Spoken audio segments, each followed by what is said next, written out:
Salam senja untuk teman-teman travelingku, teman-teman entrepreneurku dimanapun Anda berada. Jumpa lagi di Travel Ibu.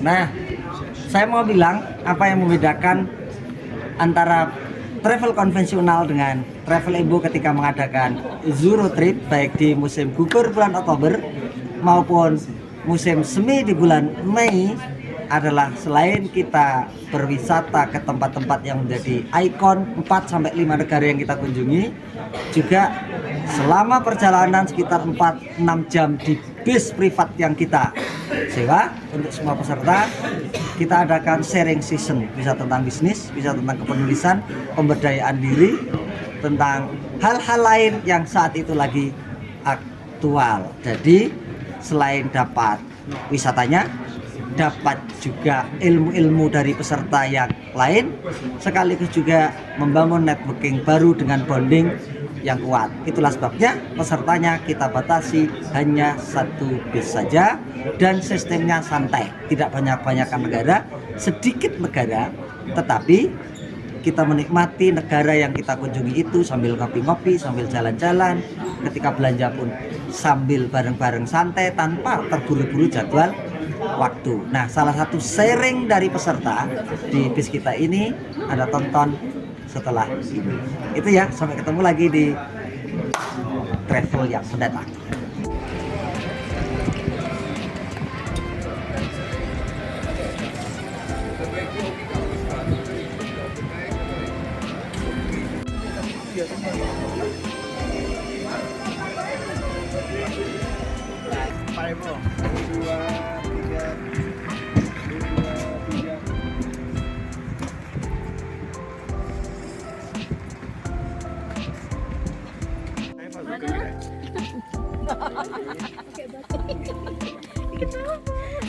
Dari tanggal 1.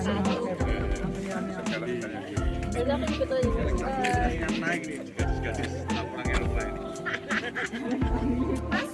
Masukkan list banyak.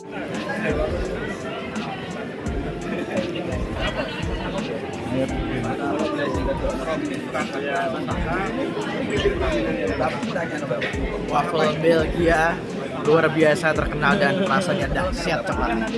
Mantap.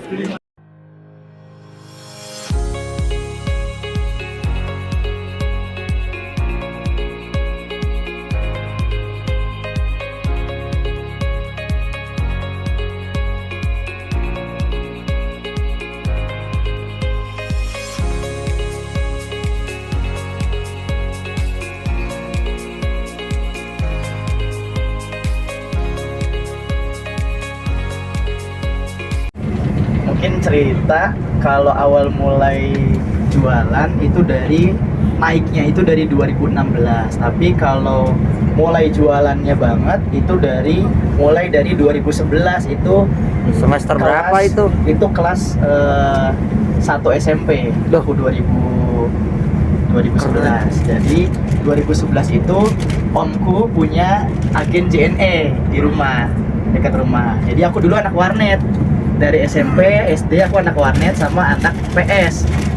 Jadi bahkan SD pun aku udah jualan. SD kelas 1, kelas 2, TK itu udah jualan. Jualannya apa? Jualannya jualan binder. Tahu ya, binder file. Nah, kebetulan sepupu aku itu kerja di Harvest. Merek Harvest tuh ada binder merek Harvest. Aku jualin ke teman-teman sekolah. Itu laku, 1 lembarnya 1.500 laku tuh. Nah, karena dari dulu itu aku suka main PS, jadi sama orang tua itu lama-lama nggak boleh main PS. Jadi sama orang tua malah disuruhnya les di rumah, tapi dibeliin PS. Akhirnya ada guru les datang. Nah, temanku kan pada nyamper ke rumah. Jadi daripada dia main PS-nya di rental PS, mendingan main PS-nya di rumahku. Aku duitin 1 jamnya 1.000. Jadilah yang tadinya ada 1 PS, jadi aku punya 3 PS. Jadi kebukalah rental PS di rumah waktu itu. Dari SD udah mulai jualan. Tahu nggak kalau kamu PS-nya berkembang? Oh, itu kan dari orang tua? Ya, dia tahu. Oh, tahu. Dibelinya kan dari orang tua. Duitnya bagi 2.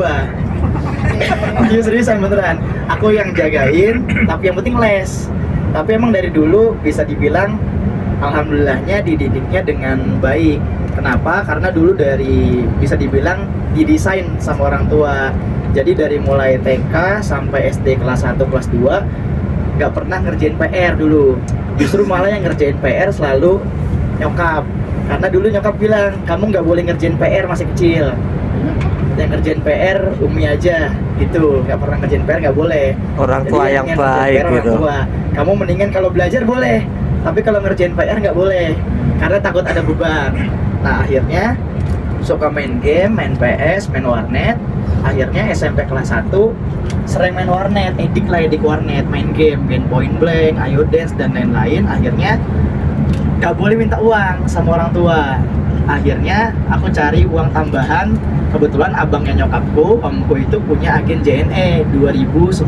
Aku itu SD kelas 6. Nah aku selepas pulang sekolah itu bilang, boleh nggak bantuin di JNE selepas pulang sekolah, nanti dapat uang ya 25.000 dari jam 4 sampai jam 7. Kan anak sekolah kan gede kan, 25.000 habis pulang sekolah. Ya udah bantuin lah, habis pulang sekolah bantuin packing, bantuin catetin. Yang penting dapat duit 25.000 buat main warnet. Kan kalau anak sekolah objektifnya yang penting buat main warnet selesai hidup gitu kan. Nah tapi walaupun main warnet, akademisku nggak terbengkalai. Dari SD sampai SMP itu selalu 10 besar. Bahkan pas aku SMK pun dari semester 1 sampai semester 6 sampai semester akhir lah selalu ranking 1. Nggak pernah dikalahkan lah. Dan sampai akhir sekolah pun aku dinobatkan menjadi siswa berprestasi sekota Bekasi juara 3. Harusnya uminya itu yang dinobatkan sebagai siswa berprestasi. Nah jadi waktu sering bantuin JNE lah, sampai akhirnya SMP itu lagi zamannya batu akik, tau nggak? Oh ya. 12, 13. Nah di lingkungan rumahku itu lingkungan orang-orang buruh pabrik. Jadi di situ ada 13 sampai 15 manufaktur. Salah satunya yang besar itu ada Bakri. Bakri itu ada 3 pabrik atau 4 pabrik. Ada Wings, ada gudang Zalora, gudang Shopee, ada Isuzu di situ. Jadi kawasannya adalah kawasan pabrik. Nah, jadi dari mulai SD, SMP tuh udah paham orang kerja itu seperti apa, dapatnya berapa duit, gajinya berapa, sampai dia kerja hari-hari tuh ngapain. Udah tahu lah. Udah paham orang kerja itu gimana, ngapain. Bahkan kontrak kerja pun paham kayak gimana. Itu dari dulu udah paham gambarannya gimana. Makanya dulu pas waktu aku SMP yang ada di pikirannya gimana caranya pas sekolah itu pengennya ngambilnya teknik. Makanya aku ngambil SMK Teknik Elektronika. Dulu robotik aku ngambilnya. Robotik, ngambil jurusan elektrikal lah pokoknya.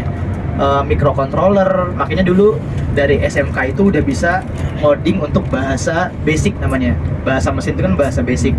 Dari dulu tuh udah paham bahasa technical sampai akhirnya